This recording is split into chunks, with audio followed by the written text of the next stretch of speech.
ಒಂದು ಪ್ರಶ್ನೆ. ನೀವು ನಿಮ್ಮ ಜೀವನದಲ್ಲಿ ಯಾರನ್ನಾದರೂ ಸಂಪೂರ್ಣವಾಗಿ ನಂಬಿದ್ದೀರಾ? ಇವನು ಎಂದಿಗೂ ನನಗೆ ಮೋಸ ಮಾಡುವುದಿಲ್ಲ, ಇವಳು ಯಾವತ್ತೂ ನನ್ನ ಜೊತೆಗೆ ಇರುತ್ತಾಳೆ, ಇವರು ನನ್ನವರೇ. ಆದರೆ ಒಂದು ದಿನ ಅದೇ ವ್ಯಕ್ತಿ ನಿಮ್ಮ ಹೃದಯವನ್ನ ಒಡೆದು ಹೋದರೆ ಅತ್ಯಂತ ಹೆಚ್ಚು ನೋವು ಕೊಡುವುದು ಶತ್ರುವಲ್ಲ, ನಾವು ಕುರುಡಾಗಿ ನಂಬಿದ ವ್ಯಕ್ತಿಯೇ. ಆದ್ದರಿಂದಲೇ ಭಗವದ್ಗೀತೆಯಲ್ಲಿ ಶ್ರೀಕೃಷ್ಣನು ಒಂದು ಅದ್ಭುತ ಎಚ್ಚರಿಕೆಯನ್ನ ನೀಡುತ್ತಾನೆ. ನಂಬಿಕೆ ಇರಲಿ, ಆದರೆ ವಿವೇಕವಿಲ್ಲದ ನಂಬಿಕೆ ವಿನಾಶಕ್ಕೆ ಕಾರಣವಾಗುತ್ತದೆ. ಇಂದಿನ ಈ ವಿಡಿಯೋದಲ್ಲಿ ಶ್ರೀಕೃಷ್ಣನ ಅಮೂಲ್ಯ ಬೋಧನೆಗಳ ಮೂಲಕ ಯಾರನ್ನು ನಂಬಬೇಕು, ಯಾರನ್ನು ನಂಬಬಾರದು ಮತ್ತು ಹೇಗೆ ಜೀವನದಲ್ಲಿ ಮೋಸದಿಂದ ದೂರ ಇರಬಹುದು ಎಂಬುದನ್ನು ತಿಳಿದುಕೊಳ್ಳೋಣ. ಈ ವಿಡಿಯೋವನ್ನ ಕೊನೆವರೆಗೂ ನೋಡಿ, ಏಕೆಂದರೆ ಕೊನೆಯಲ್ಲಿ ಶ್ರೀಕೃಷ್ಣ ಹೇಳಿರುವ ಒಂದು ರಹಸ್ಯ ನಿಮ್ಮ ಜೀವನದ ದೃಷ್ಟಿಕೋನವನ್ನೇ ಬದಲಾಯಿಸಬಹುದು. ಮನುಷ್ಯನ ಜೀವನ ನಂಬಿಕೆಯ ಮೇಲೆ ನಿಂತಿದೆ. ಕುಟುಂಬ, ಸ್ನೇಹ, ಪ್ರೀತಿ, ವ್ಯಾಪಾರ, ಉದ್ಯೋಗ ಎಲ್ಲವೂ ನಂಬಿಕೆಯ ಮೇಲೆ ಸಾಗುತ್ತವೆ. ಆದರೆ ಎಲ್ಲರನ್ನೂ ಒಂದೇ ರೀತಿಯಲ್ಲಿ ನಂಬುವುದು ಜ್ಞಾನವಲ್ಲ. ಶ್ರೀಕೃಷ್ಣನು ಎಂದಿಗೂ ಯಾರನ್ನೂ ನಂಬಬೇಡಿ ಎಂದು ಹೇಳುವುದಿಲ್ಲ, ಬದಲಾಗಿ ವಿವೇಕದಿಂದ ನಂಬು ಎಂದು ಹೇಳುತ್ತಾನೆ. ಅರ್ಜುನನಿಗೂ ಇದೇ ಪಾಠವನ್ನ ಹೇಳಿದ್ದನು.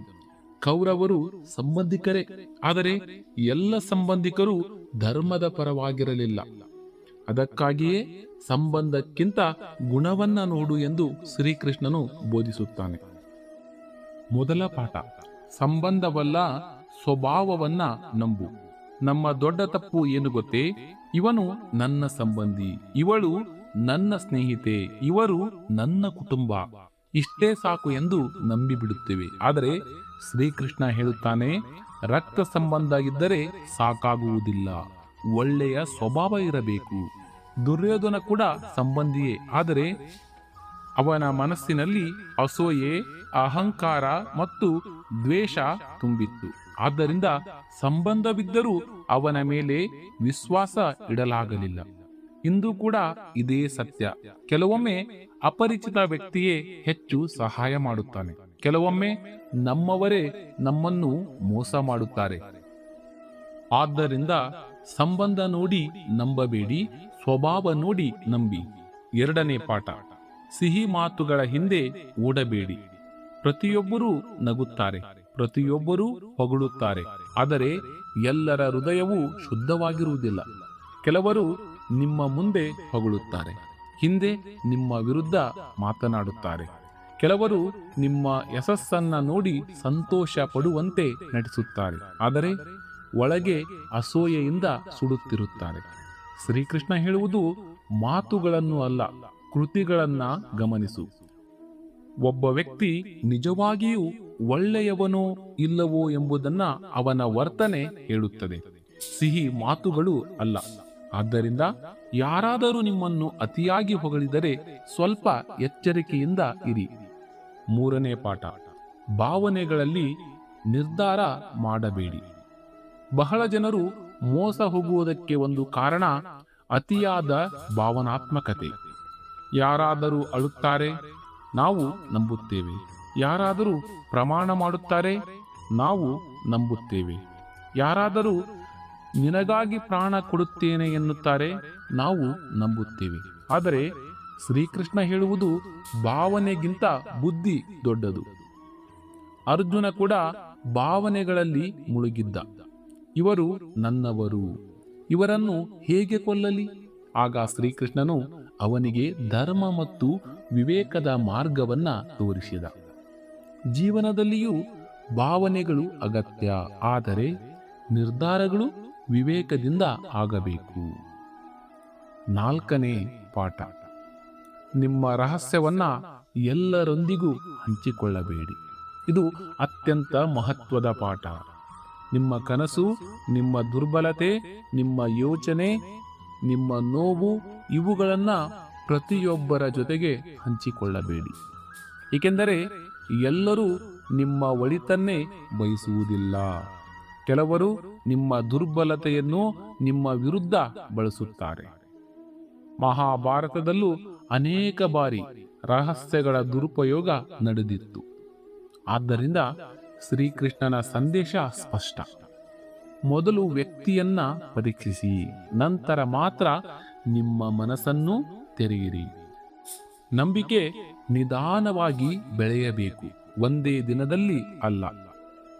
ಇಲ್ಲಿಯವರೆಗೆ ನಾವು ಶ್ರೀಕೃಷ್ಣನ 4 ಮಹತ್ವದ ಜೀವನ ಪಾಠಗಳನ್ನ ತಿಳಿದುಕೊಂಡೆವು.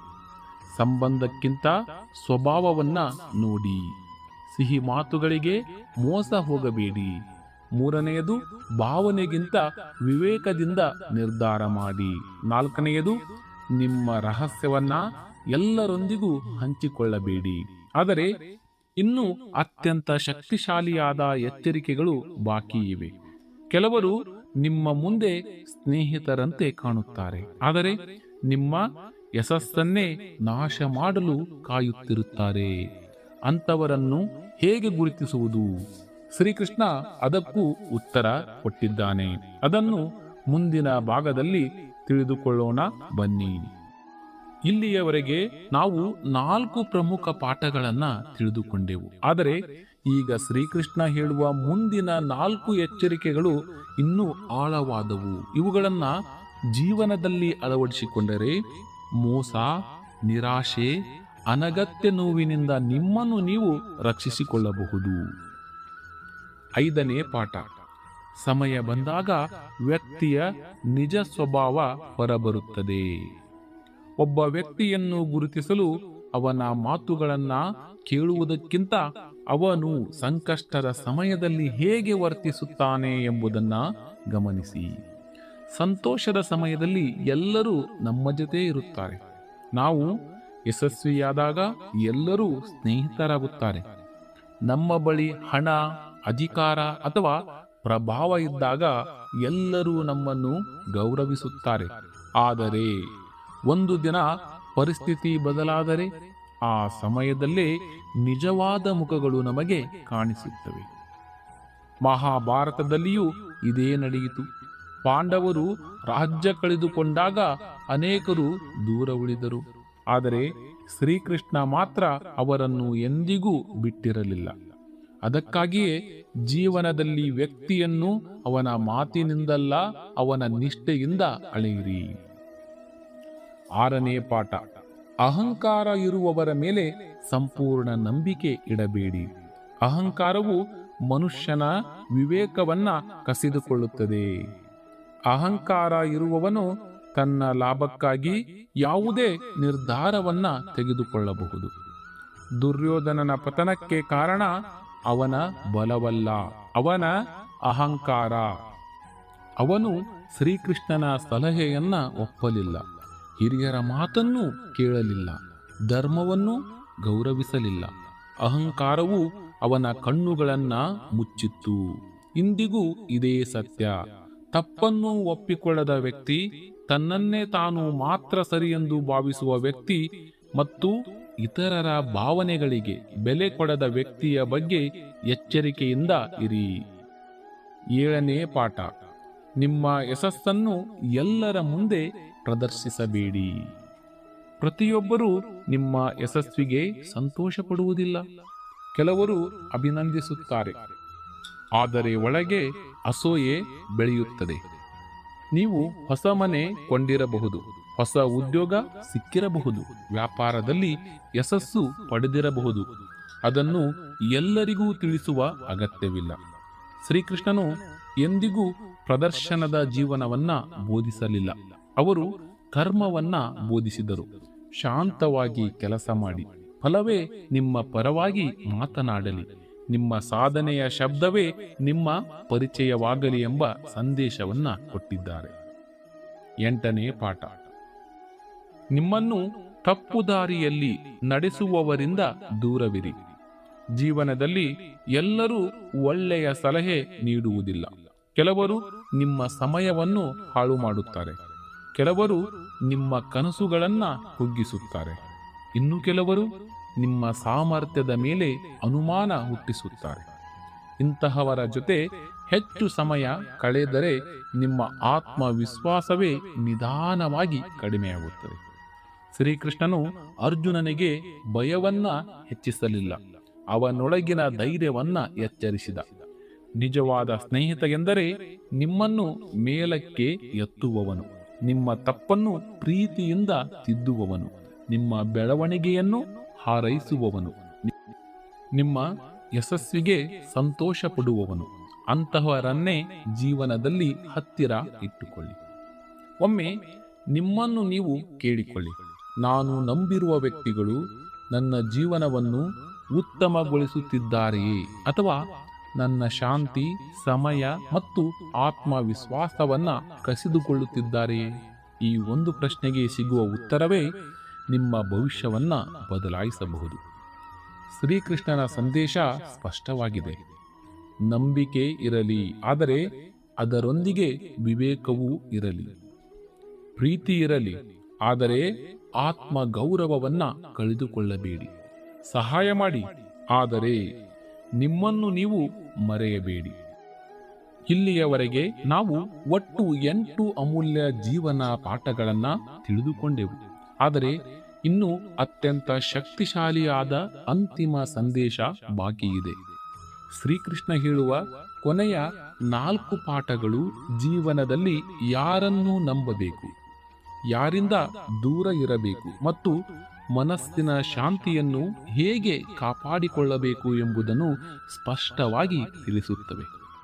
ಶ್ರೀಕೃಷ್ಣರು ಬೋಧಿಸುವ ಕೊನೆಯ 4 ಪಾಠಗಳು ನಿಮ್ಮ ಜೀವನದಲ್ಲಿ ನಂಬಿಕೆ, ಸಂಬಂಧ ಮತ್ತು ಆತ್ಮರಕ್ಷಣೆಯ ಬಗ್ಗೆ ಹೊಸ ದೃಷ್ಟಿಕೋನವನ್ನು ನೀಡುತ್ತವೆ. 9ನೇ ಪಾಠ. ಮೊದಲು ನಿಮ್ಮನ್ನು ನೀವು ನಂಬಿ. ಜೀವನದಲ್ಲಿ ಎಲ್ಲರೂ ನಿಮ್ಮನ್ನು ಬಿಟ್ಟು ಹೋಗಬಹುದು, ಸ್ನೇಹಿತರು ದೂರವಾಗಬಹುದು, ಸಂಬಂಧಗಳು ಬದಲಾಗಬಹುದು, ಪರಿಸ್ಥಿತಿಗಳು ತಲೆಕೆಳಗಾಗಬಹುದು. ಆದರೆ ಒಂದು ವ್ಯಕ್ತಿ ಯಾವಾಗಲೂ ನಿಮ್ಮ ಜೊತೆ ಇರುತ್ತಾನೆ, ಅವನು ನೀವೇ. ಆದ್ದರಿಂದ ನಿಮ್ಮ ಆತ್ಮವಿಶ್ವಾಸವನ್ನು ಯಾರ ಕೈಗೂ ಒಪ್ಪಿಸಬೇಡಿ. ಭಗವದ್ಗೀತೆಯಲ್ಲಿ ಶ್ರೀಕೃಷ್ಣ ಅರ್ಜುನನಿಗೆ ಹೇಳುವ ಸಂದೇಶವೇ ಇದು.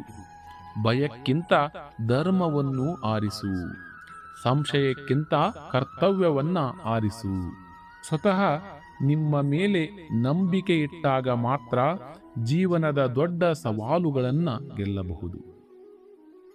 10ನೇ ಪಾಠ. ಸತ್ಯ ಯಾವಾಗಲೂ ಪರೀಕ್ಷೆಗೆ ಒಳಗಾಗುತ್ತದೆ. ಸತ್ಯದ ಮಾರ್ಗ ಸುಲಭವಲ್ಲ. ನೀವು ಪ್ರಾಮಾಣಿಕರಾಗಿದ್ದರೆ ಕೆಲವರು ನಿಮ್ಮನ್ನು ದುರ್ಬಲ ಎಂದು ಭಾವಿಸಬಹುದು. ನೀವು ನೇರವಾಗಿ ಮಾತನಾಡಿದರೆ ಕೆಲವರಿಗೆ ಅದು ಇಷ್ಟವಾಗದೇ ಇರಬಹುದು. ಆದರೆ ನೆನಪಿಡಿ, ಸುಳ್ಳು ವೇಗವಾಗಿ ಓಡಬಹುದು, ಆದರೆ ಸತ್ಯ ಕೊನೆಗೆ ಗೆಲ್ಲುತ್ತದೆ. ಪಾಂಡವರು ಅನೇಕ ಕಷ್ಟಗಳನ್ನ ಅನುಭವಿಸಿದರು, ಆದರೆ ಅವರು ಧರ್ಮವನ್ನ ಬಿಡಲಿಲ್ಲ. ಕೊನೆಯಲ್ಲಿ ಜಯವು ಅವರದೇ ಆಯಿತು. ಆದ್ದರಿಂದ ಸತ್ಯದ ದಾರಿಯಲ್ಲಿ ನಡೆಯುವಾಗ ತಾತ್ಕಾಲಿಕ ನಷ್ಟಕ್ಕೆ ಹೆದರಬೇಡಿ. 11ನೇ ಪಾಠ. ಕ್ಷಮಿಸಿ, ಆದರೆ ಅದೇ ತಪ್ಪನ್ನು ಮತ್ತೆ ಮರುಕಳಿಸಬೇಡಿ. ಕ್ಷಮಿಸುವುದು ದುರ್ಬಲತೆ ಅಲ್ಲ, ಅದು ಶಕ್ತಿಯ ಸಂಕೇತ. ಆದರೆ ಅದೇ ವ್ಯಕ್ತಿ ಮತ್ತೆ ಮತ್ತೆ ನಿಮ್ಮ ನಂಬಿಕೆಯನ್ನು ಮುರಿಯುತ್ತಿದ್ದರೆ ಅದನ್ನು ಸಹಿಸುತ್ತಲೇ ಇರುವುದು ಜ್ಞಾನವಲ್ಲ. ಶ್ರೀಕೃಷ್ಣನು ಶಾಂತಿಯ ಪ್ರಯತ್ನವನ್ನ ಮಾಡಿದನು, ಆದರೆ ಎಲ್ಲ ಪ್ರಯತ್ನಗಳು ವಿಫಲವಾದಾಗ ಧರ್ಮಕ್ಕಾಗಿ ಯುದ್ಧವನ್ನ ಸ್ವೀಕರಿಸಿದನು. ಇದರ ಅರ್ಥವೇನು? ಕರುಣೆ ಇರಲಿ, ಆದರೆ ಅನ್ಯಾಯವನ್ನ ಒಪ್ಪಿಕೊಳ್ಳಬೇಡಿ. ಪ್ರೀತಿ ಇರಲಿ, ಆದರೆ ಆತ್ಮ ಗೌರವವನ್ನ ಕಳೆದುಕೊಳ್ಳಬೇಡಿ. 12ನೇ ಪಾಠ. ದೇವರನ್ನು ನಂಬಿ, ಆದರೆ ನಿಮ್ಮ ಕರ್ತವ್ಯವನ್ನ ಮರೆಯಬೇಡಿ. ಬಹಳ ಜನರು ಹೇಳುತ್ತಾರೆ, ದೇವರು ನೋಡಿಕೊಳ್ಳುತ್ತಾನೆ. ಹೌದು, ಆದರೆ ಶ್ರೀಕೃಷ್ಣ ಎಂದಿಗೂ ಕೇವಲ ಕಾಯಲು ಹೇಳಲಿಲ್ಲ. ಅವರು ಅರ್ಜುನನಿಗೆ ಹೇಳಿದ್ದು, ಎದ್ದು ನಿಲ್ಲು, ನಿನ್ನ ಕರ್ತವ್ಯವನ್ನ ನೆರವೇರಿಸು. ಭಕ್ತಿ ಎಂದರೆ ಕೈಕಟ್ಟಿ ಕುಳಿತುಕೊಳ್ಳುವುದಲ್ಲ. ಭಕ್ತಿ ಎಂದರೆ ಧರ್ಮದ ಮಾರ್ಗದಲ್ಲಿ ಧೈರ್ಯದಿಂದ ನಡೆಯುವುದು. ನಂಬಿಕೆ ಎಂದರೆ ಅಂಧವಿಶ್ವಾಸವಲ್ಲ, ನಂಬಿಕೆ ಎಂದರೆ ಪ್ರಯತ್ನದ ಜೊತೆಗೆ ದೇವರ ಮೇಲೆ ವಿಶ್ವಾಸ ಇಡುವುದು. ಸ್ನೇಹಿತರೆ, ಜೀವನದಲ್ಲಿ ಎಲ್ಲರನ್ನೂ ಅನುಮಾನದಿಂದ ನೋಡುವ ಅಗತ್ಯವಿಲ್ಲ. ಆದರೆ ಎಲ್ಲರನ್ನೂ ಕುರುಡಾಗಿ ನಂಬುವುದು ಸರಿಯಲ್ಲ. ಶ್ರೀಕೃಷ್ಣನ ಸಂದೇಶ ಸರಳವಾಗಿದೆ. ಪ್ರೀತಿ ಮಾಡಿ, ಆದರೆ ವಿವೇಕದಿಂದ. ಸಹಾಯ ಮಾಡಿ, ಆದರೆ ಆತ್ಮಗೌರವವನ್ನ ಕಾಪಾಡಿಕೊಂಡು. ನಂಬಿ, ಆದರೆ ವ್ಯಕ್ತಿಯ ಗುಣ, ನಡೆ ಮತ್ತು ನಿಷ್ಠೆಯನ್ನ ಅರಿತು. ಜೀವನದಲ್ಲಿ ಮೋಸದಿಂದ ತಪ್ಪಿಸಿಕೊಳ್ಳುವ ಅತ್ಯುತ್ತಮ ಮಾರ್ಗ ಎಂದರೆ ಜ್ಞಾನ, ವಿವೇಕ, ಧರ್ಮ ಮತ್ತು ಸ್ವತಃ ನಮ್ಮ ಮನಸ್ಸಿನ ಧ್ವನಿಯನ್ನ ಕೇಳುವುದು. ನಮ್ಮನ್ನು ಮೇಲಕ್ಕೆತ್ತುವ ಸಂಬಂಧಗಳನ್ನ ಉಳಿಸಿಕೊಳ್ಳಿ. ನಮ್ಮನ್ನು ಕೆಳಕ್ಕೆಳೆಯುವ ಸಂಬಂಧಗಳಿಂದ ಶಾಂತವಾಗಿ ದೂರವಿರಿ. ಏಕೆಂದರೆ ಮನಸ್ಸಿನ ಶಾಂತಿಯೇ ನಿಜವಾದ ಸಂಪತ್ತು. ಇಂದಿನ ಈ ವಿಡಿಯೋದಿಂದ ನೀವು ಒಂದು ವಿಷಯವನ್ನ ಮಾತ್ರ ನೆನಪಿಟ್ಟುಕೊಂಡರೂ ಸಾಕು. ನಂಬಿಕೆ ಅಮೂಲ್ಯ. ಅದನ್ನು ಎಲ್ಲರ ಮೇಲೂ ಖರ್ಚು ಮಾಡಬೇಡಿ. ವಿವೇಕದಿಂದ ಬದುಕುವವನು ಕಡಿಮೆ ಮೋಸ ಹೋಗುತ್ತಾನೆ. ಧರ್ಮದ ಮಾರ್ಗದಲ್ಲಿ ನಡೆಯುವವನು ಕೊನೆಯಲ್ಲಿ ಗೆಲ್ಲುತ್ತಾನೆ. ಈ ವಿಡಿಯೋ ನಿಮಗೆ ಇಷ್ಟವಾಗಿದ್ದರೆ ಒಂದು ಲೈಕ್ ಮಾಡಿ. ಇಂತಹ ಭಗವದ್ಗೀತೆ, ಶ್ರೀಕೃಷ್ಣನ ಜೀವನ ಸಂದೇಶಗಳು ಮತ್ತು ಪ್ರೇರಣಾದಾಯಕ ಕನ್ನಡ ವಿಡಿಯೋಗಳಿಗಾಗಿ ನಮ್ಮ ಚಾನಲ್ ಅನ್ನು ತಪ್ಪದೆ ಸಬ್ಸ್ಕ್ರೈಬ್ ಮಾಡಿ. ಕಮೆಂಟ್ನಲ್ಲಿ ಒಂದು ಮಾತು ತಪ್ಪದೇ ಬರೆಯಿರಿ: ನಾನು ವಿವೇಕದಿಂದ ಬದುಕುತ್ತೇನೆ. ಈ ಸಂದೇಶವು ನಿಮ್ಮ ಕುಟುಂಬದವರಿಗೂ ಸ್ನೇಹಿತರಿಗೂ ಹಂಚಿಕೊಳ್ಳಿ. ಬಹುಶಃ ಈ ಒಂದು ವಿಡಿಯೋ ಅವರ ಜೀವನದಲ್ಲೂ ಒಂದು ಒಳ್ಳೆಯ ಬದಲಾವಣೆಗೆ ಕಾರಣವಾಗಬಹುದು. ಧನ್ಯವಾದಗಳು. ಜೈ ಶ್ರೀಕೃಷ್ಣ.